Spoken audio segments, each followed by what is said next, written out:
Okay, hindi ka marunong talaga maghintay.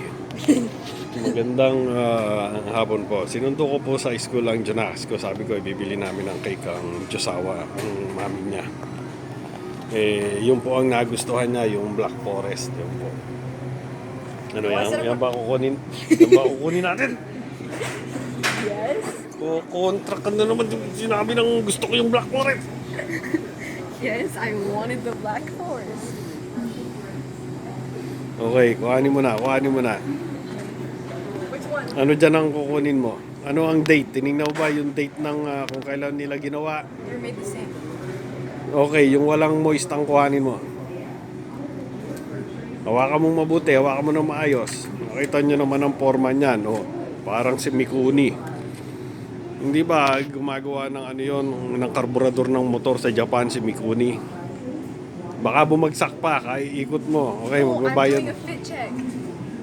Wait, how are we feeling about the outfit? Okay, punta natin ng pag-uwi natin, ikaw ang unang papasok, ibibideo kita. Okay. Ano ha, titingnan natin ang reaction ni Mami ha. Let's go. Okay, papatayin ko muna to. Relax ka lang. Okay, smile.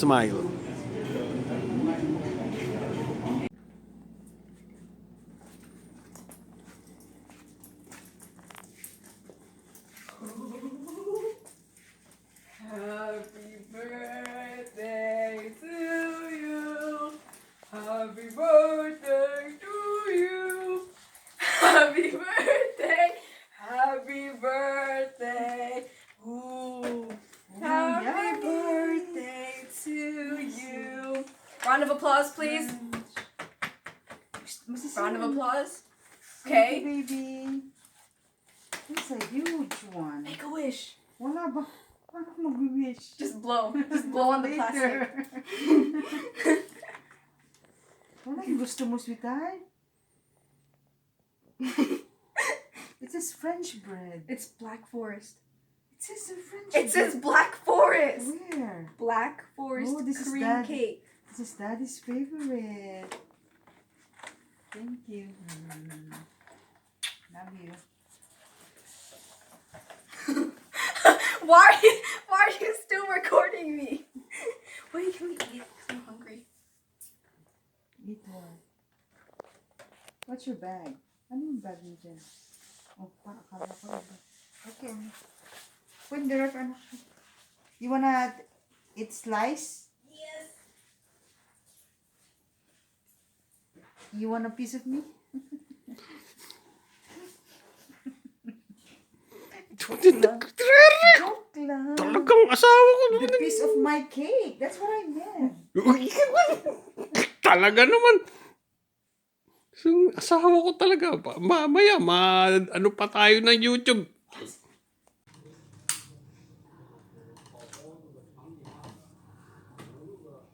Happy birthday. Make a wish. You need to close your eyes while you make the wish.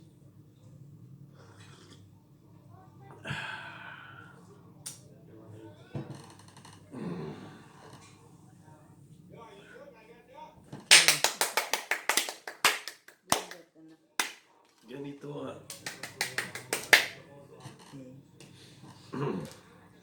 Who gets the first slice? Give me here.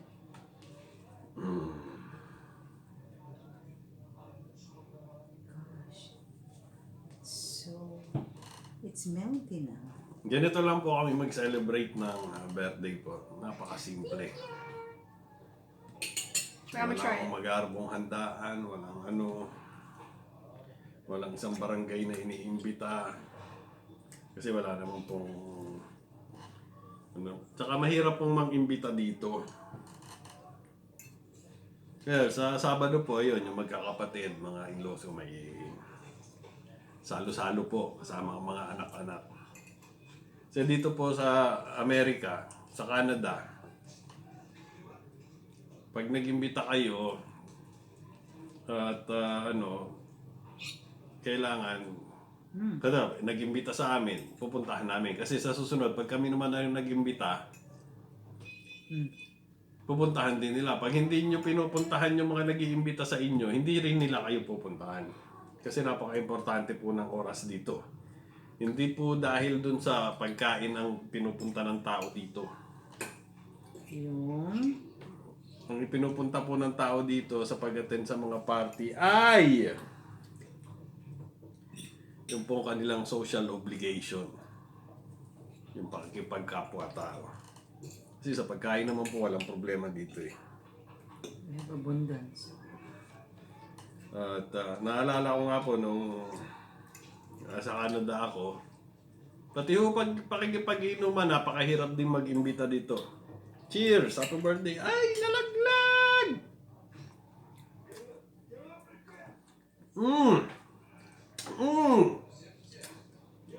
Bon appetit!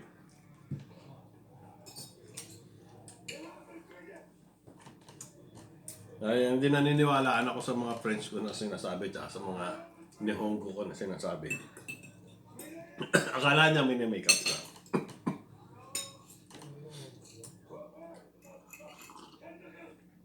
Partner po, tsaa. May kape pa doon. Sige, lumang kape. Nung pong nasa Canada ako, baka mamatay ito kasi marami ng laman na naman yan eh. Meron pong bagong dating na Batanggenyo, si Walter. Siguro nakaka 2 months na siya. Siguro giyang ng makipagbarikan. Alam mo ba yung barikan? Inuman. Sa Batangas, barikan ang tawag doon. Sabi sa akin, ano po, ako po operator, ako ang nagpapatakbo ng buong ship. Yung bagong pasok po siya. Sabi sa akin, Sunny, wala pwede ka bang maimbitahan sa Sabado? Na tayo mag-inuman. At ako'y, ang hirap, walang kainuman. Nag-iisa ako palagi sa bahay, sabi niya ganun. I just like the cake part. Naku, may pupuntahan ako sa Sabado. Sa susunod, di sa sunod na Sabado, meron pa rin, may appointment na. The black one? Ganun po dito, naka-schedule na. Like that. Oh, this one. Here. Naka-schedule na ang mga Here. weekend. Una-unahan, pag-iimbita. Kapag may nauna na, ayun. Doon na kayo. Minsan naman, talaga napopwersa kayong puntahan lahat. Sabi ko kay Walter, shout out. Winnipeg po. Walter White? Yes. Kabayan, Walter, gusto mo mag-inuman, party tawag dito, mag-imbita ka mga 1 month ahead or mga 6 weeks, ganyan. Para siguradong para masarap din naman yung magkakasama-sama tayo. Sabi niya, ganun na nga, ang hirap mag-imbita ng kainuman dini pala. Na. Kada daming alak, ako lang mag-isa ang nagiinom. Ang kainuman ang hirap hanapin. Ang daming pulutan, walang kainuman. Sabi. Talagang ako din nanibago no. Yung unang-unang inom ko nga mag-isa sa Canada. Unang-unang inom kong ako mag-isa. Umiyak pa ako noon. Kasi hindi ako sanay. Walang nagiinom sa Pilipinas na mag-isa. Pag nag-inom ka mag-isa sa You're just Pilipinas, alcoholic ka. Yun ang yung tingin ko. Kasi ang halos inuman sa Pilipinas, alam niyo na, palaging marami, palaging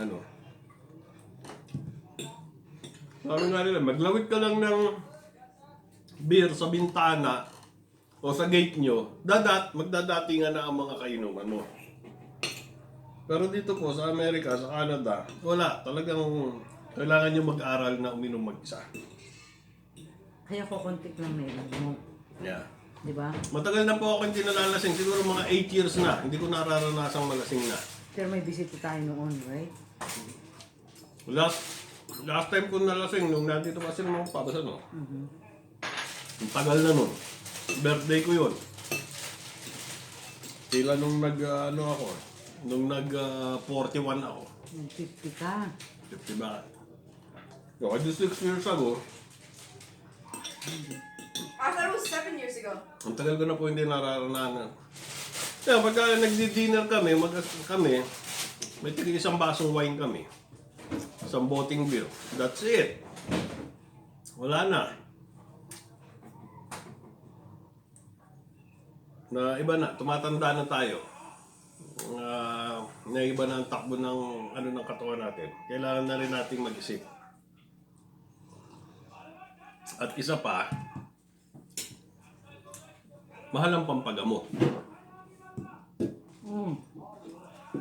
Ikwento mo pag yung yung handaan to, tayo pang namimilit na mag-uwi sila.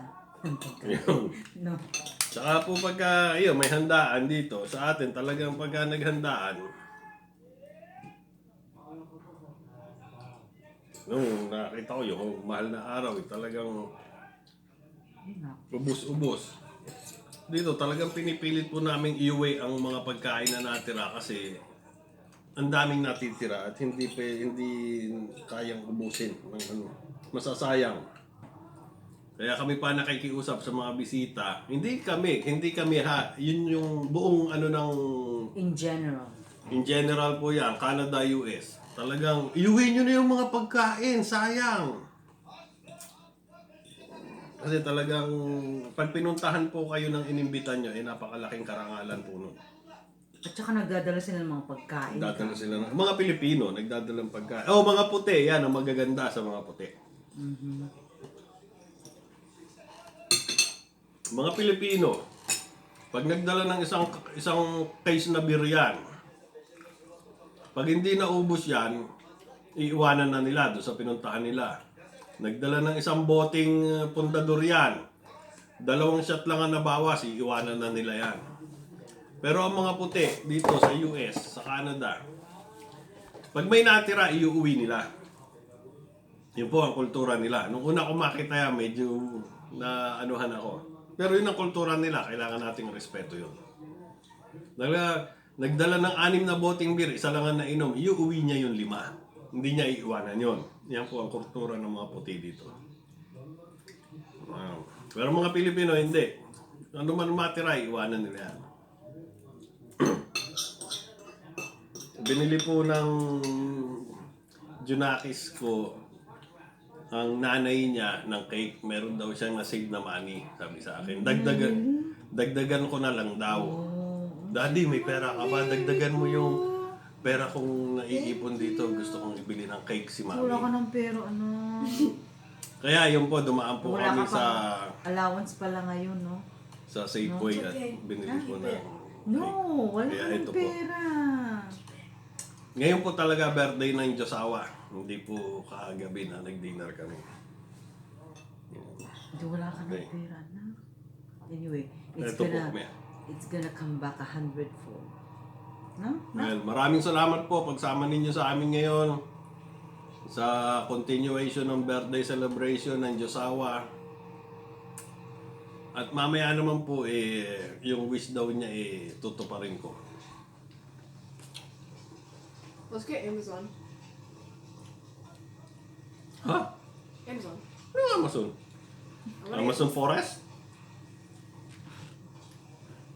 Okay, maraming salamat po pagsama ninyo sa amin sa birthday yan po na to. Mag-ingat po tayo Ano mabuti age reveal? No more. at mabuhay. Bye-bye!